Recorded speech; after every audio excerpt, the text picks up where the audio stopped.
What's up guys, Trevor here from G&G. I'm here with Markus, who recently went to Atlanta, Georgia for a regional. He ended up doing really well. As you guys can see, he's playing Son Goku, but I'll let him get into the list. Alright, so today, or at least rather at the regional, we decided to play Stopping Power Son Goku. It was kind of a last minute decision to play this leader. I thought he had a lot of potential. He's got really good base stats.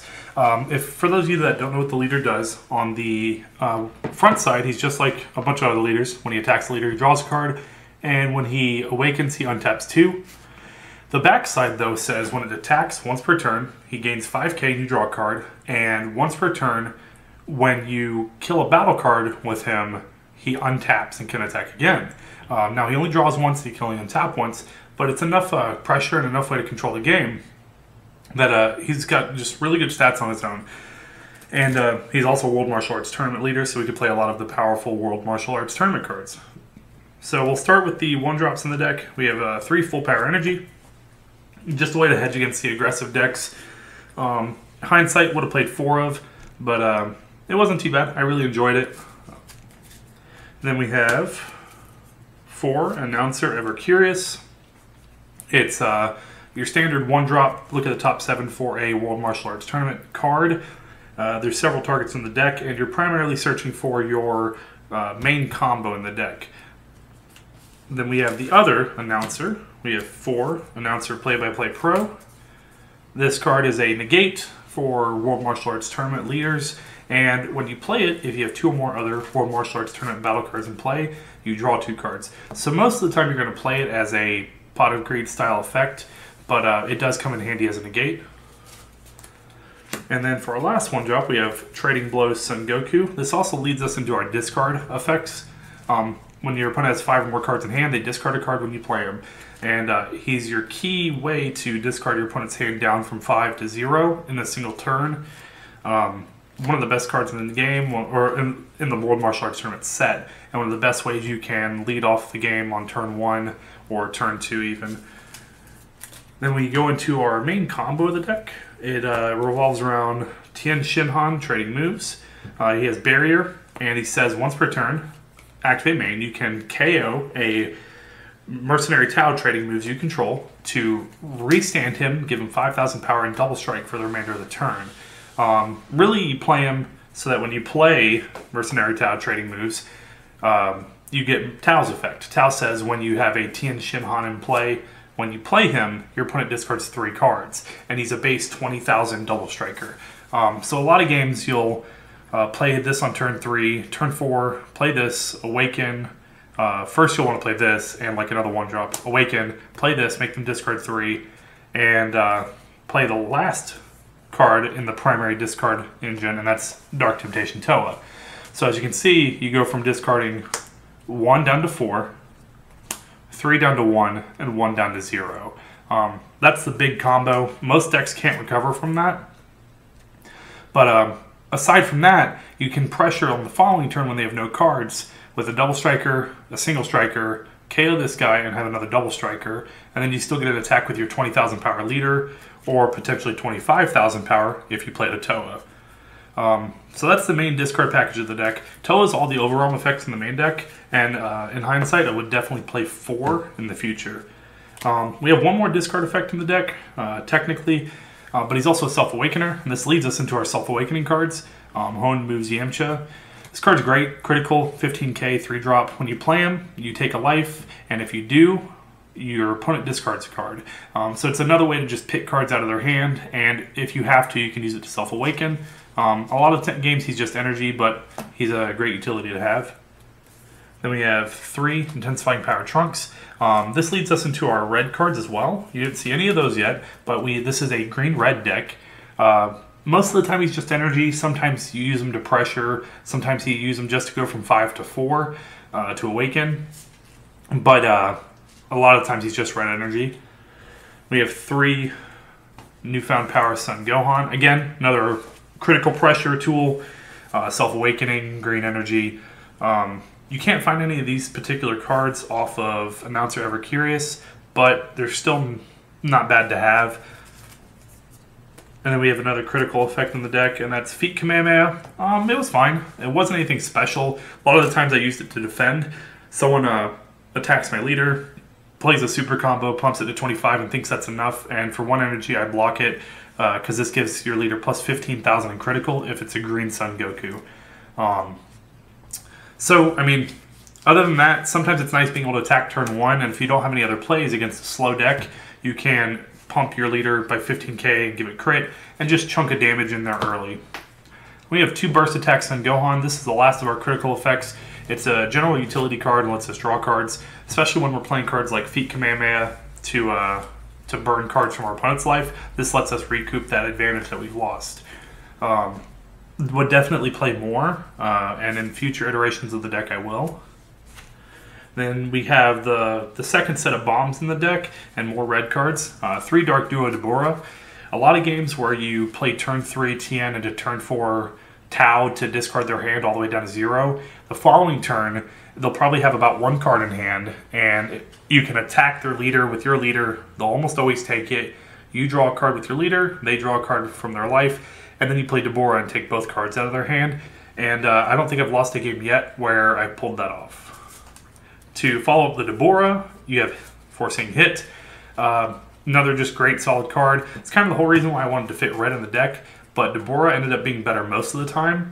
The place where Hit shines is against actual hit decks where you can play your hit before they play theirs, or against chain Zeno decks where you play your hit, stall out the Zeno, apply pressure, and discard cards from their hand on the following turn. And then we move on to our super combos. We went on a 2-2 split, 2 green, 2 red. They do the exact same thing when your leader is martial arts tournament and you have 5 or less life. You can combo with it to gain 10,000 draw a card. There's no real purpose for them being different color other than in worst case scenario, if you have to charge one of them, you have a higher red count because all of the red cards in the deck outside of your 1-drops are double red. And I never had to charge one of these for a color, but it gave me the option. And the last card in our deck, 2 Hidden Powers, East Supreme Kai. It was fine. There are some games against slower decks where you can attack turn 2, Feat Kamehameha, and then Supreme Kai for double crit, taking 2 cards out of your hand, but with burst attack in the deck, you're able to recoup that card loss pretty easily. And sometimes it just helps you close out a game. I mean, there's nothing wrong with playing a Champa style effect. That's it for the main deck. I would show the side deck, but it's pretty subpar. The only notable card in the sideboard that I brought in often was Family of Justice Son Goten and Mass Saiyan. And even then, the Goten wasn't as good as I would have hoped. We can go over some of my matchups. Round 1 I played against Pan. The deck's very, very weak to a full hand discard, so if you're doing critical effects and playing discard effects as often as you can, when you get to the point where you can discard their whole hand, if they can't Zeno you by then, they probably can't recover anymore. As a note in that matchup, because it's such a slow and grindy matchup, I had to concede Game 2 rather early to make certain that I was able to win Game 3, and I ended up winning that match with my final attack starting combo and time being called and being able to finish the combo and winning the match. Round 2, I played against Red Blue Soul Striker. Won the dice roll. Again, discard effects are very, very strong against these mid-range strategies. Soul Striker doesn't have a very good way to generate card advantage, and this deck was based around Zenoing people and self-awakening and just general blue-red things. And when they don't have cards in hand, they can't do that. Round 3 was versus Announcer. This was a matchup I was kind of worried about.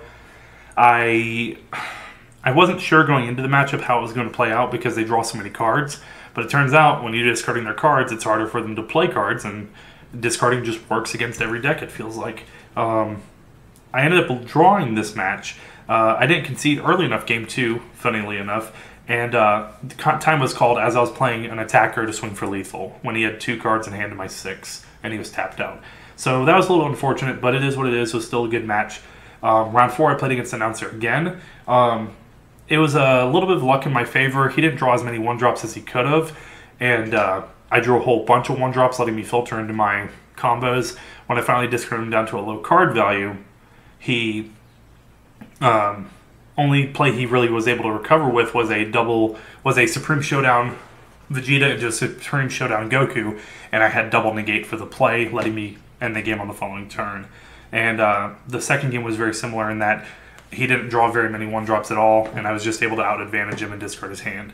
Round 5, I played against one of our local players. Not really that local. He's from he's 2.5 hours from us, but he played Galactic Mom, Galactic Frieza Leader, red-yellow Storm deck essentially. Discarding cards is good. Mass Sand was very good out of the board. Family Justice Sun Goten was okay, but was not an ideal sideboard effect. Round 6 was versus Blue Yellow Storm. I played against Thomas Lippman, and he absolutely bodied me. It was a 2-0 finish for him in probably about 12 minutes.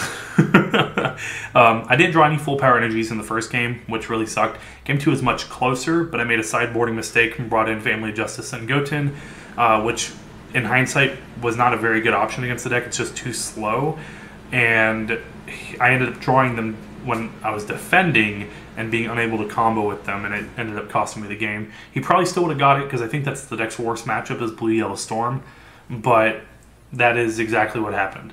Round 7, I played against Androids. It was a pretty easy game, the first game, because he didn't really understand what I was doing. Once he cell chained me, I just kept the right number of cards to discard the rest of his cards and then answer his board. Without any cards in hand, he can't exactly defend his cell. And then he was at 6 life or so, and I was still at 4 life. Or I was at 4 life, but that allowed me to pressure greater with my leader's ability to gain 5k on attacking. So game 1 was very much in my favor. Game 2, he changed strategies, started to play more aggressively, and started playing out androids just to attack with. And it was pretty effective, but when I realized what he was trying to do, I ended up conceding game 2 at a point. So at game 3, I brought in Banisher Fu, and Banisher Fu was able to answer his 3-drop World Martial or Tournament of Power Android 17s that were essentially keeping me from pressuring his life properly, and was allowing him to pressure me without losing any advantage. And once that came in to play, Burst Attack allowed me to draw cards to clean up, and it was pretty much a done deal after that. Round 8, I played against Jackie Chun.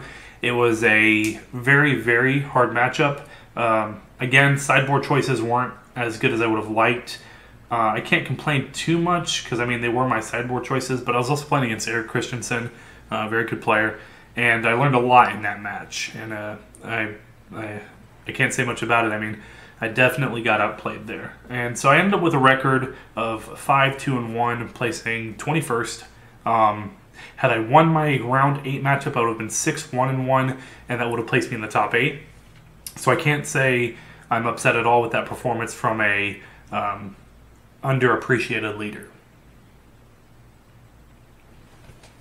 So I don't have pretty much any questions. I mean, I guess one thing is you said that you should have conceded earlier. Is this a deck where you feel like you need to concede at the right time? Did most of your matches, did it go almost to time?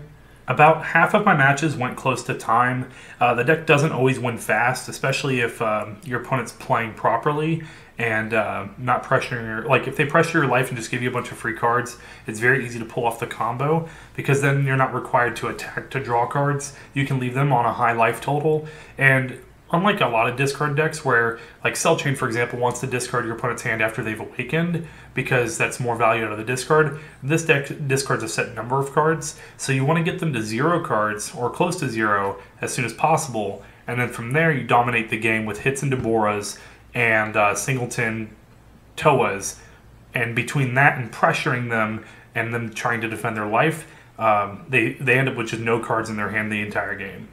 So you do end up having a much longer grindy game than some decks have, and conceding when you know you're going to lose is a very important skill to have, and it won me 2 of my matches, and not doing it made me draw a match that I would have won. Okay, well, anything else? No, I think that's it, unless you have any more questions. Not really. You answered them. You went through your matches. It's obvious that Storm is probably your hardest matchup just with the sheer pressure. But very cool deck, very awesome leader. You guys should definitely try him out. Congratulations again to Markus for topping. But I hope you guys have a fantastic day, and I will see you next time. Peace!